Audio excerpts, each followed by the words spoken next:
To A.M. Dostoyevsky, Peter and Paul Fortress, Petersburg, June 20th, 1849. Dear brother Andrei Mikhailovich, they gave me permission to write you a few lines, and I hasten to let you know that I am, thank God, in good health, and that although I feel a bit depressed, I'm far from despairing. One can find some consolation in every situation, and so do not worry about me. Please let me know about our brother's family. How is Emilia Fyodorovna? How are the children? Do kiss them all on my behalf. There is one favor I should like to ask you. All this time I have been in dire need of money and have been suffering great hardship. I suppose you did not know that it was possible to send me something to help me out, which explains your silence up to now. But now do not forget me. What I am asking of you is this. If that Moscow money business still has not been settled, write to Karapin in Moscow and ask him to send me at once 25 silver rubles on account of the sum that is coming to me. That is all I need for the time being.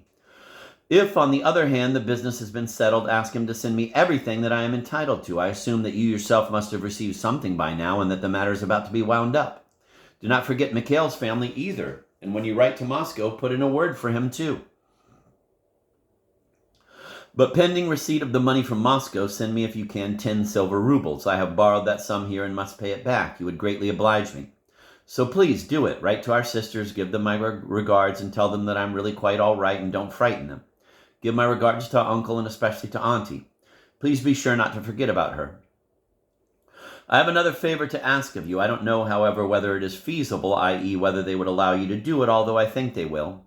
Mikhail has a coupon authorizing him to receive notes of the fatherland, and I don't think he has picked up the May number as yet. Ask Emilia Fyodorovna to give you the coupon, pick up the magazine, and send it on to me. It contains the third installment of my novel, which they have published without me, without my checking. I didn't even see the proofs. I'm worried about how much they've printed and whether they have distorted the novel. So please send me that issue. Here's how you must address it. To the office of His Excellency, the Commandant of the Peter and Paul Fortress. Or it would be even better if you came and brought it in person. I can just imagine how glad you must have been when they released you after having arrested you by mistake. Farewell, I wish you all the best. Wish me the same, your brother Fyodor Dostoyevsky.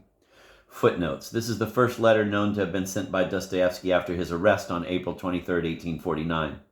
Mikhail was supposed to have been arrested with him, but their brother Andrei had been arrested instead by mistake.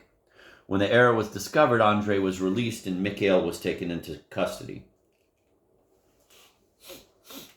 The Moscow money business refers to the settlement of Dostoyevsky's father's estate. By this time, negotiations were underway for all the Dostoyevsky children to be bought out by one of their relatives, either Karapin or Ivanov. The latter did finally acquire the estate several years later. Parts 1 and 2 of Dostoyevsky's novel Natochka Nezvanova had been published in Notes of the Fatherland. Part 3 had been completed and submitted, but not yet published when Dostoyevsky was arrested. The publisher, Krayevsky, applied to the third section for permission to print it, in view of the fact that it had already been approved by the censor. Permission was granted, but only on condition that the author's name not be printed.